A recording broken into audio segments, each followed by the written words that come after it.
Agora nós estamos aguardando os irmãos entrarem na programação para dar início ao nosso culto.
Amados, graça e paz, estamos aqui mais uma vez para ministrarmos a Santa Palavra de Deus. Eu espero que Deus possa estar abençoando a cada um daqueles que nos assiste e derramando a sua graça na vida de todo o seu povo, na vida de todos os brasileiros, na vida de todas as nações, de todos os povos, de todas as tribos, enfim, de todo o ser humano. Na realidade, precisa e carece da graça de Deus, carece do amor de Deus, e Ele tem infinitamente muito mais para oferecer. Eu quero dar início ao culto nessa noite, fazendo uma oração. Deus amado e Pai querido, na Tua presença estamos nós nesse momento, Pai, de adoração ao Senhor. Te agradecemos por esse meio de comunicação do qual o Senhor tem levantado, para que os Teus filhos possam ouvir a Tua palavra, para que a Tua mensagem possa alcançar os corações, para que todos saibam que Tu és amor, assim também como Tu és justiça. Tu és um Deus todo-poderoso, Criador de todas as coisas.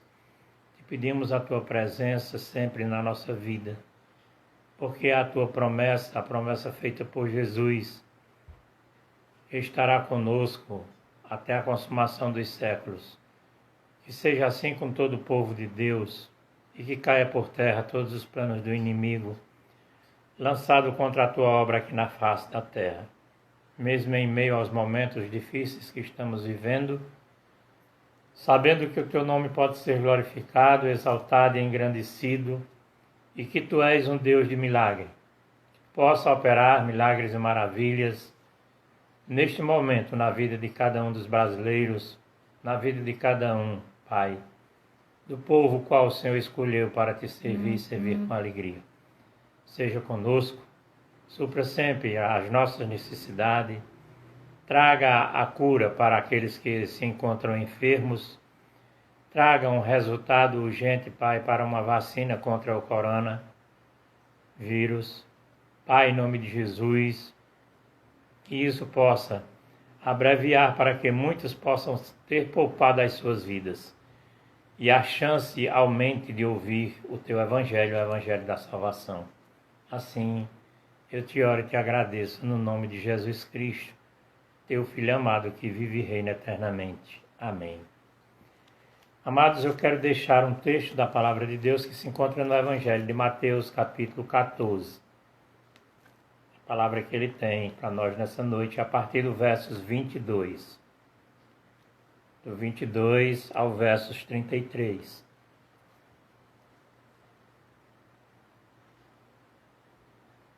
E Mateus escreve dizendo logo a seguir: compeliu Jesus os discípulos a embarcar e passar adiante dele para o outro lado, enquanto ele despedia as multidões.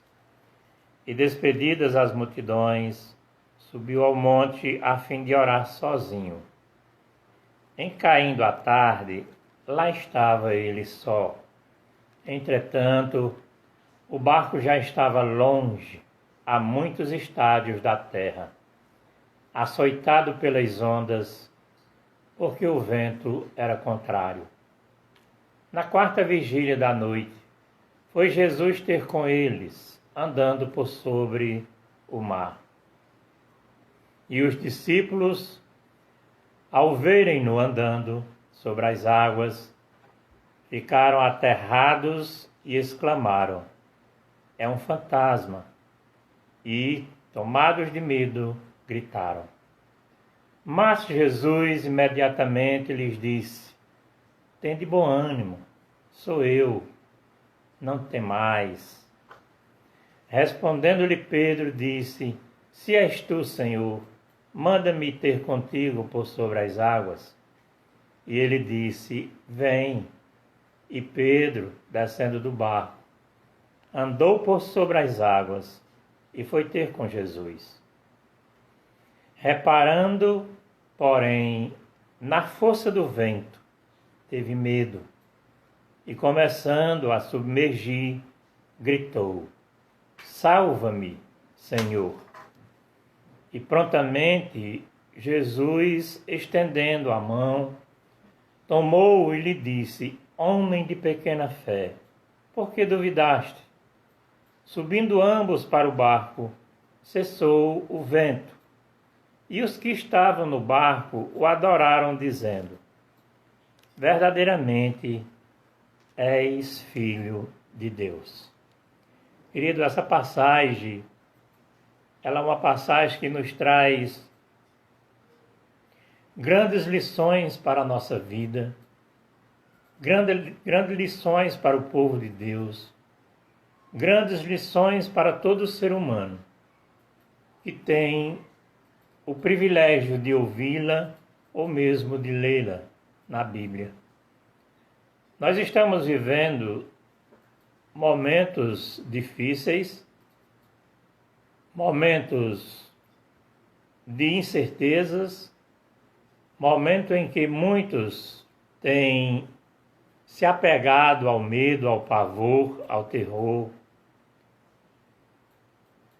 Mas nós sabemos que, mesmo diante de tanto medo, de tanta ausência de Deus, nós sabemos que Deus é real, que Ele existe, que Ele é verdadeiro e Ele cuida dos seus, Ele cuida de todos aqueles a quem Ele ama.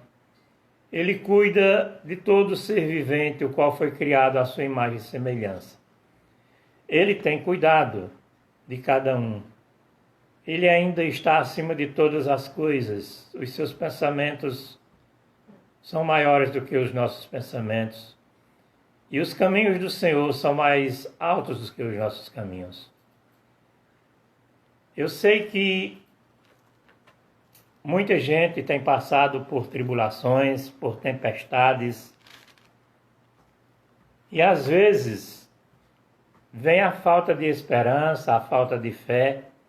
Não sabem para onde ir, não sabem a quem socorrer, não sabem a quem pedir. A palavra do Senhor diz: pedi e dá-se-vos-á, batei e abri-se-vos-á. Aquele que pede, recebe.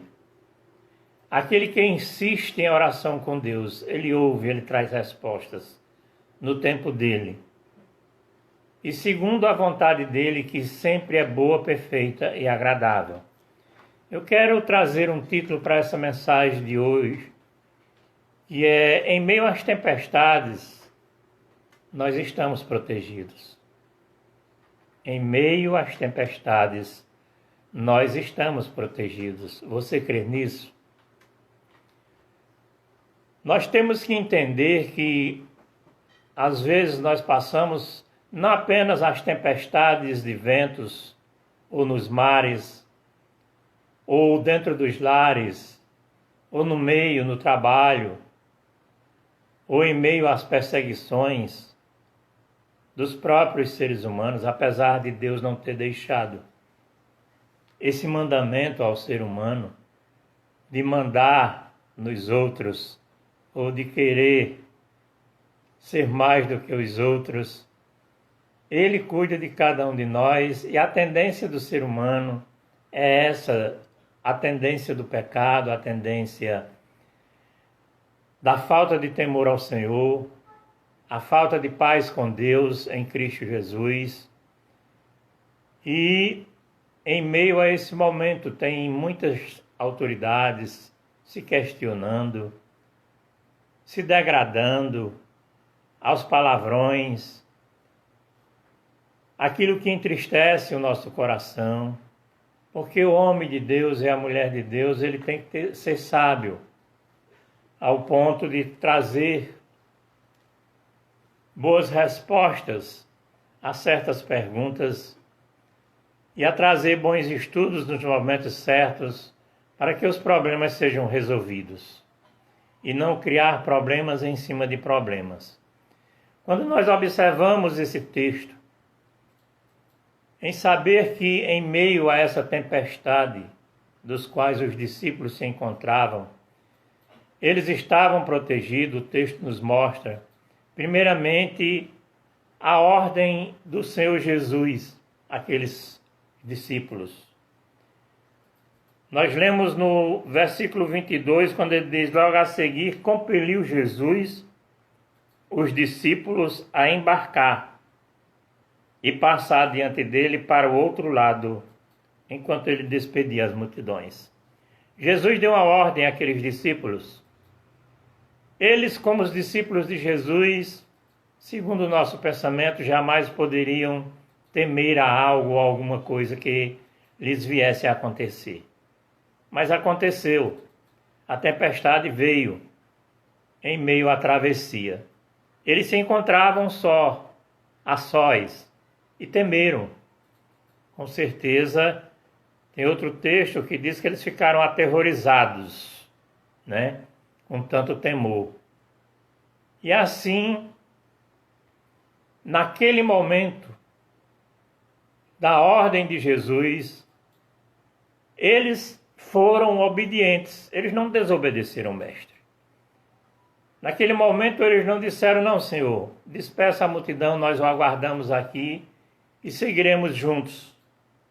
Eles obedeceram, eles adentraram o barco e deram início à sua jornada. E daí começou a vir a adversidade.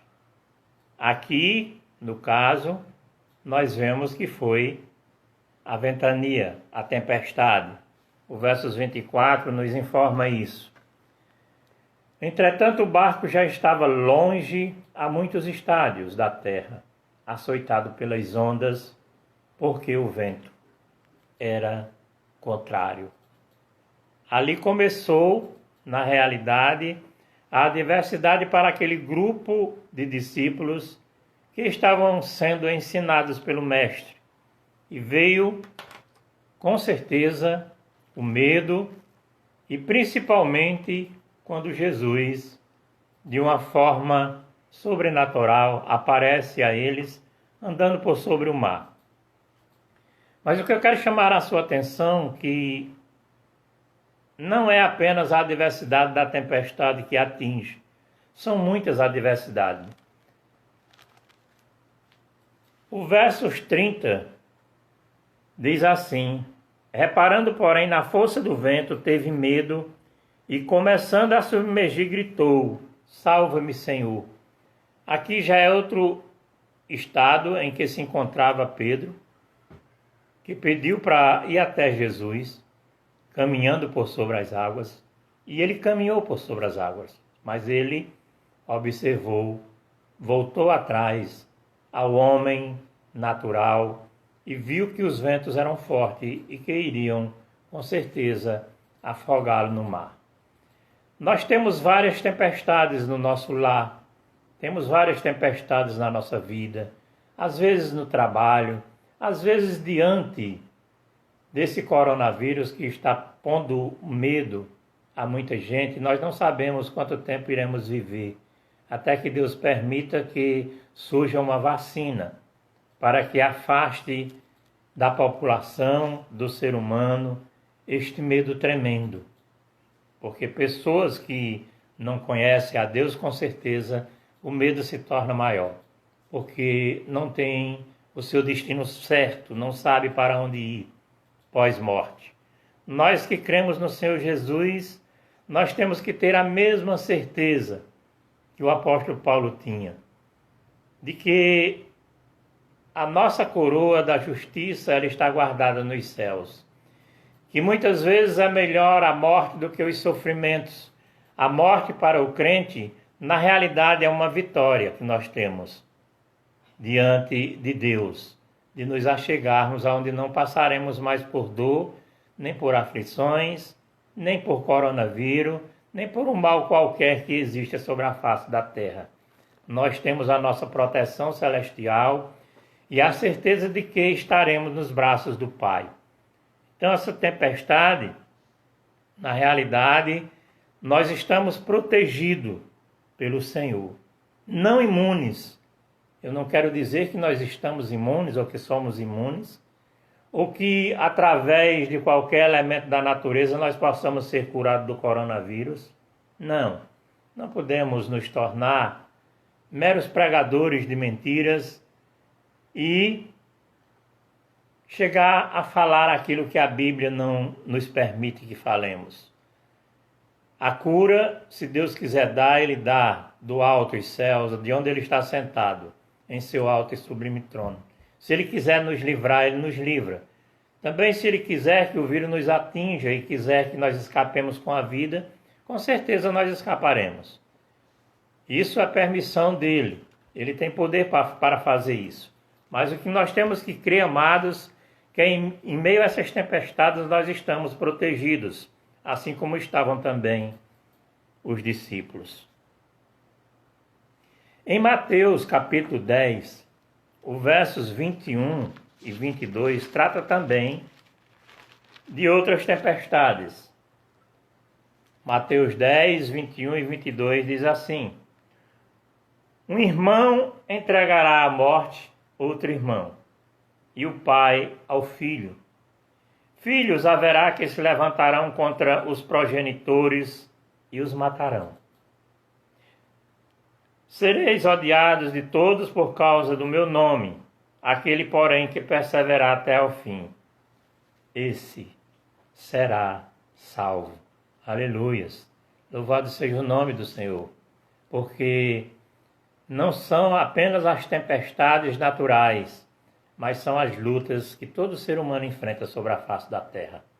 Pais matando filhos, filhos matando pais, coisas tristes e terríveis, notícias que às vezes nos assustam, que é difícil até mesmo de se acreditar.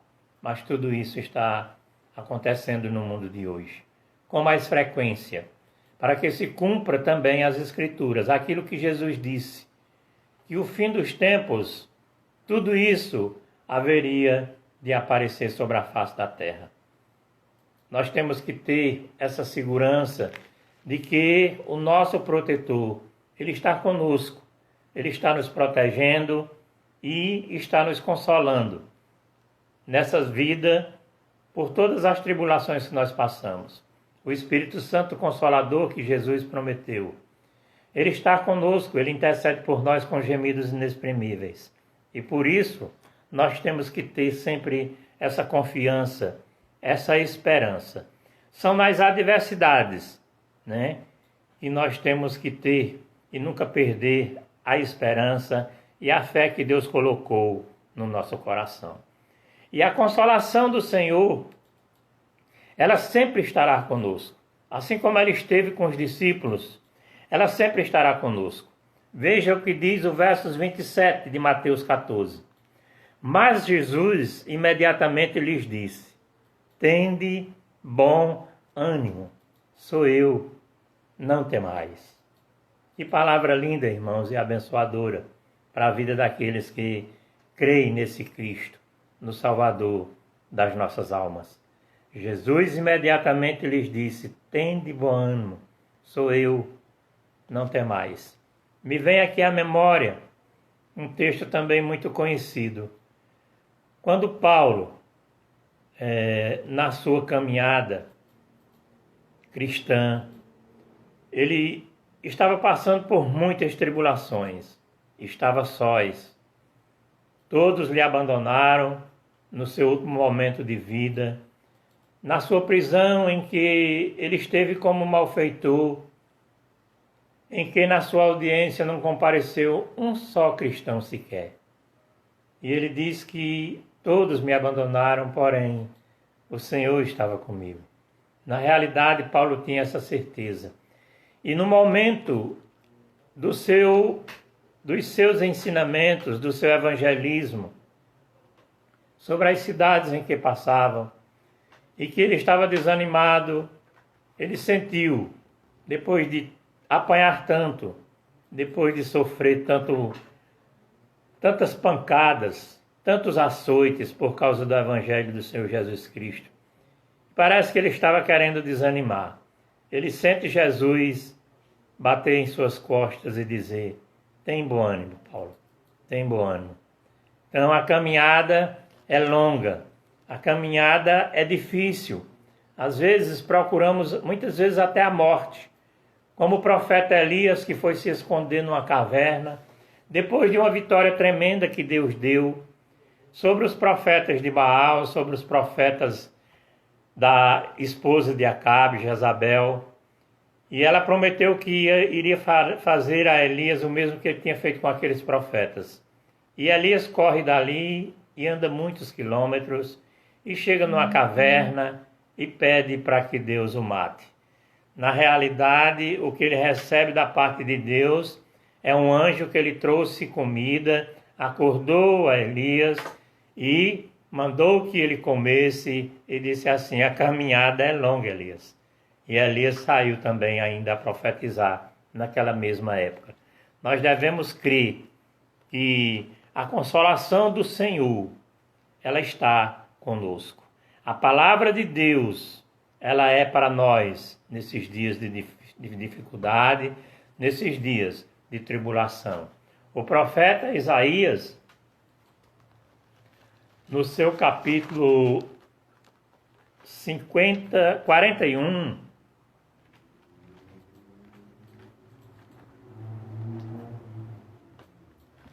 Isaías 41, o verso 10, ele diz assim: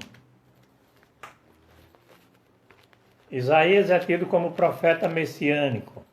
É aquele que viveu 700 anos antes de Cristo e que falou a respeito do Cordeiro de Deus que tira o pecado do mundo, de uma tal forma que parece até que tinha andado com ele, que o sacrifício de Cristo já tinha acontecido. Isaías 53 fala sobre isso. Mas eu quero deixar a palavra de Deus para mim e para você nessa noite, que se encontra no livro do profeta, capítulo 41, o verso 10, diz assim: não temas, porque eu sou contigo. Não te assombres, porque eu sou o teu Deus. Eu te fortaleço e te ajudo e te sustento com a minha destra fiel. Para complementar, o versos 13 e o 14 diz assim: porque eu, o Senhor, Yahvé, teu Deus, te tomo pela tua mão direita e te digo: não temas, que eu te ajudo. Não temas, ó vermezinho de Jacó, povozinho de Israel, eu te ajudo, diz o Senhor, e o teu Redentor é o Santo de Israel. Louvado seja o nome do Senhor. Louvado seja as promessas do Senhor. Louvado seja a sua palavra, que ele deixou para que cada ser humano possa conhecê-lo profundamente e saber que Ele é Deus e que Ele está nos protegendo e Ele está nos sustentando e está nos livrando de todo mal. Em meio às tempestades, nós estamos protegidos. Louvado seja o nome do Senhor. Nós podemos ver também aqui nesse texto de Mateus 14, a grande salvação. A grande salvação. Perceba os versos 31 e o 32. E prontamente Jesus, estendendo a mão, tomou-o e lhe disse: Homem de pequena fé, por que duvidaste? Subindo ambos para o barco, cessou o vento. Cessou o vento. Essa tempestade vai cessar, meu amado. Essa tempestade vai passar. Essas lutas irão passar. Às vezes nós começamos a meditar em cada notícia que ouvimos. E até mesmo nas atitudes tomadas por certas pessoas que não conhecem ao Senhor e que não fazem questão de conhecer, que não faz diferença daquele povo que saíram do Egito, do qual foi tirado com mão forte através de Moisés. Deus os tirou dali, e uma multidão de mais de 2,5 milhões de pessoas seguiram o povo de Israel naquela época. E a história conta que, enquanto Moisés foi ao monte falar com Deus, subiu ao monte durante 40 dias, 40 noites, conversando com o Senhor, recebendo do Senhor as diretrizes para o povo de Deus. O mesmo Deus avisa a Moisés o que o povo estava fazendo. O carnaval em que eles estavam fazendo. Começaram a agonia. Onde está Moisés? E Arão, um líder que foi fraco naquela época, recebeu do povo o ouro e colocou no fogo e fez ali um bezerro de ouro, dos quais eles disseram que era o Deus dos quais eles deviam seguir. Porque o Deus de Moisés, ninguém sabia nem para onde tinha ido Moisés.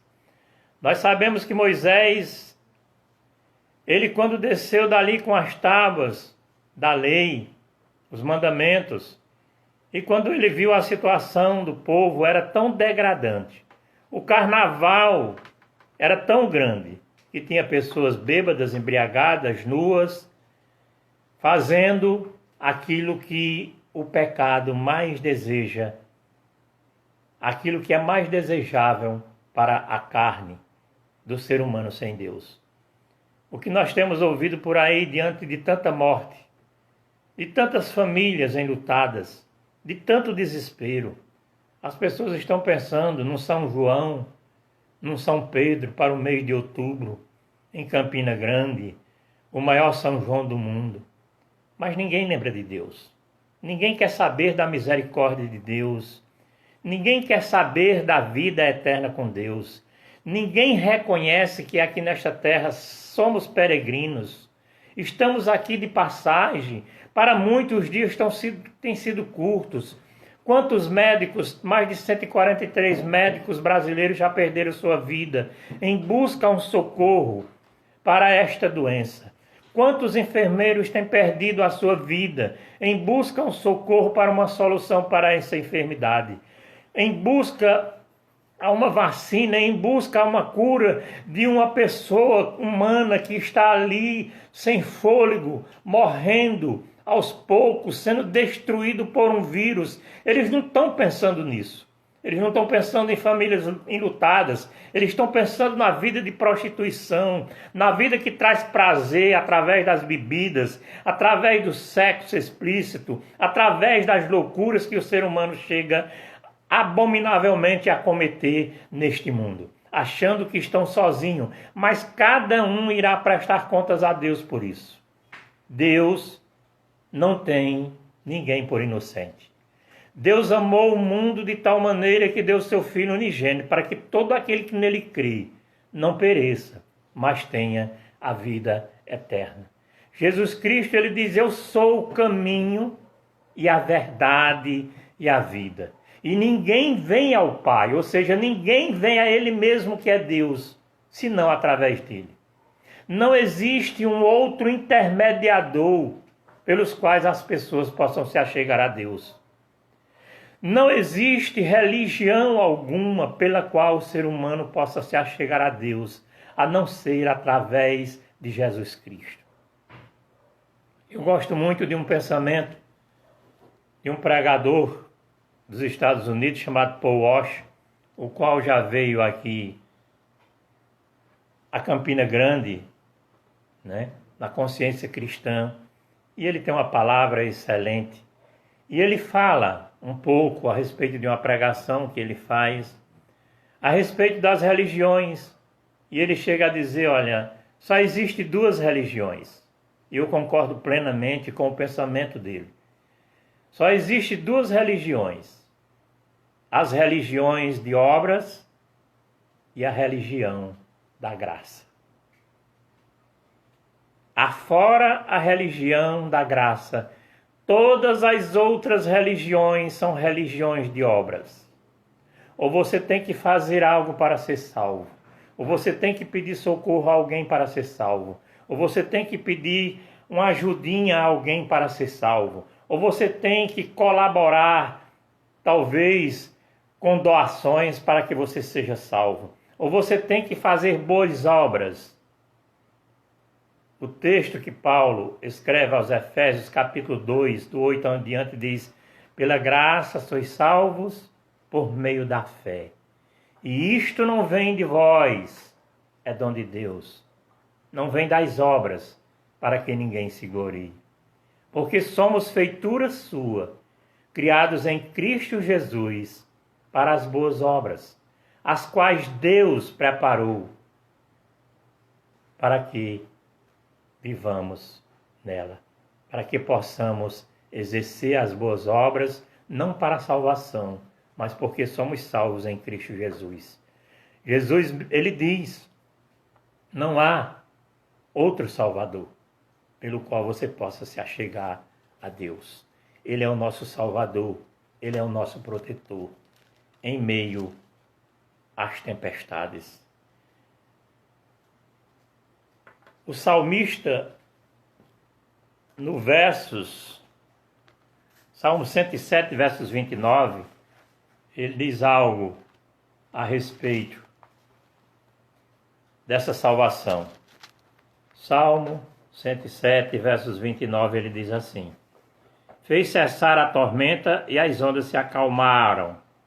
Então, quem pode acalmar as tempestades da nossa vida é Deus.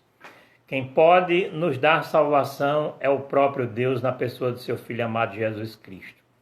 Quem traz esperança e socorro para nós é o próprio Jesus Cristo.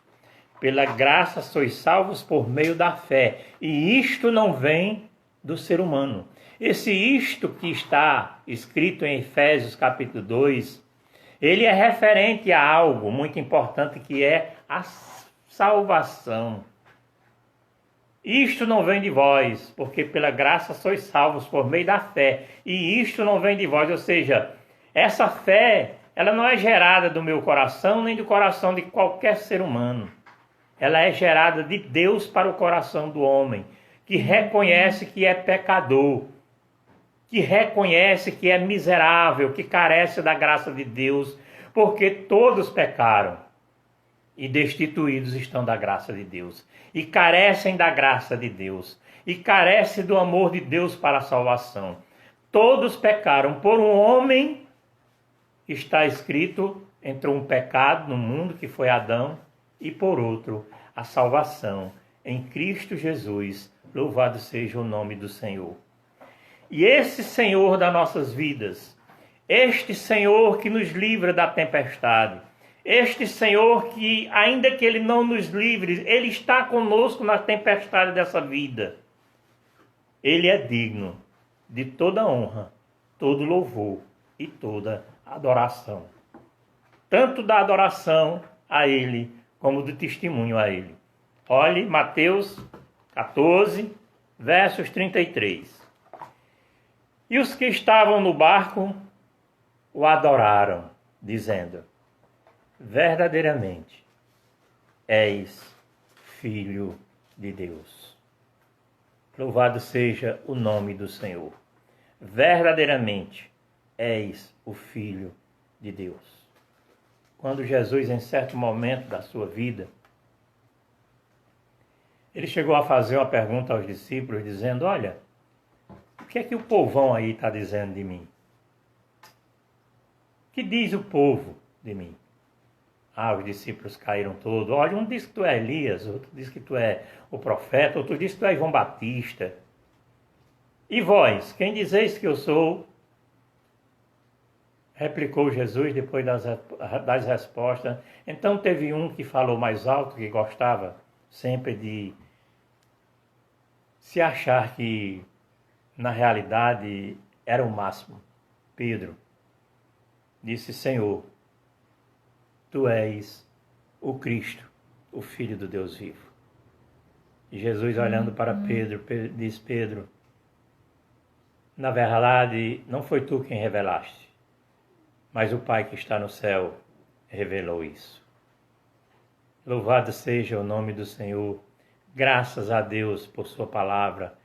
Graças ao Senhor Jesus Cristo que veio a este mundo, que padeceu por nossos pecados, que morreu, que foi sepultado, porém ao terceiro dia ressuscitou. Se apresentou por mais de 40 vezes depois de ressuscitado, mais de 500 testemunhas, além dos discípulos, chegaram a vê-lo. E depois foi assunto aos céus, onde está assentado à destra de Deus Todo-Poderoso, a interceder por nós, a nos proteger e a saber que a promessa dele foi cumprida quando ele enviou o Espírito Santo, o nosso Consolador. O Espírito Santo que está no meu coração e no coração de todos aqueles que creem em Deus. E para encerrar, o Evangelho de João também trata dessa adoração e testemunho. João 16, João 6, aliás, 6,14.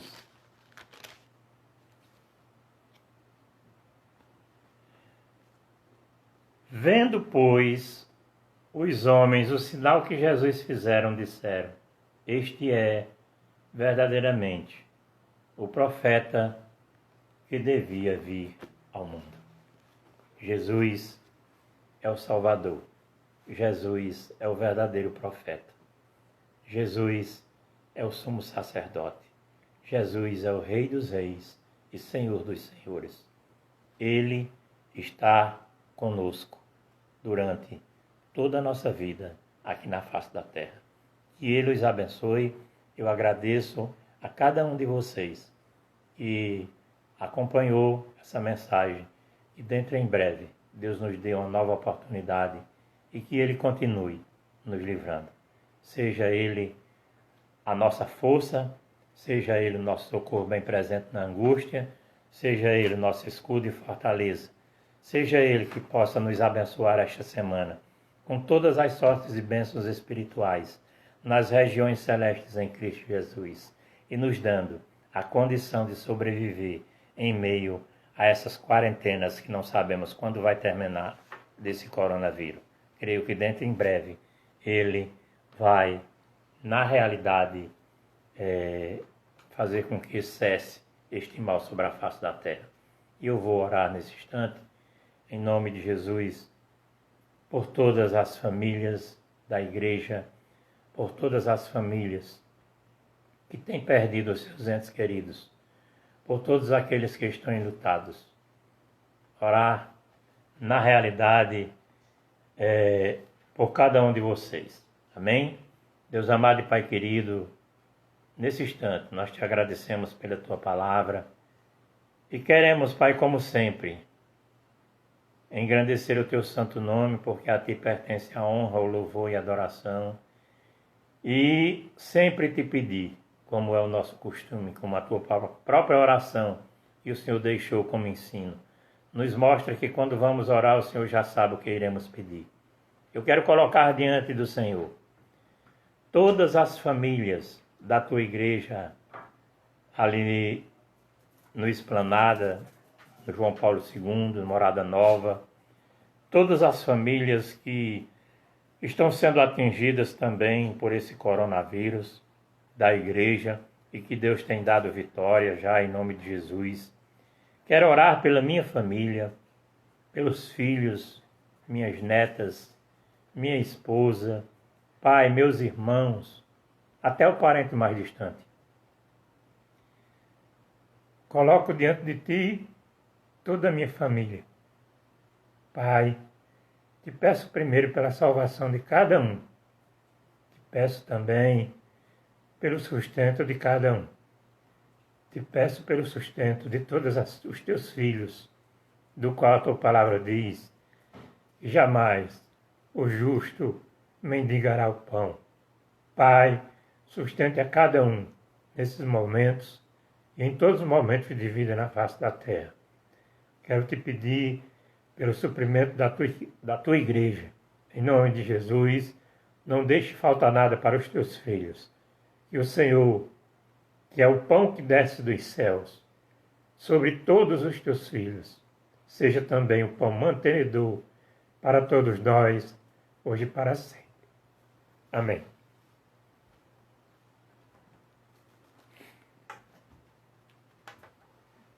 Deus os abençoe, irmãos.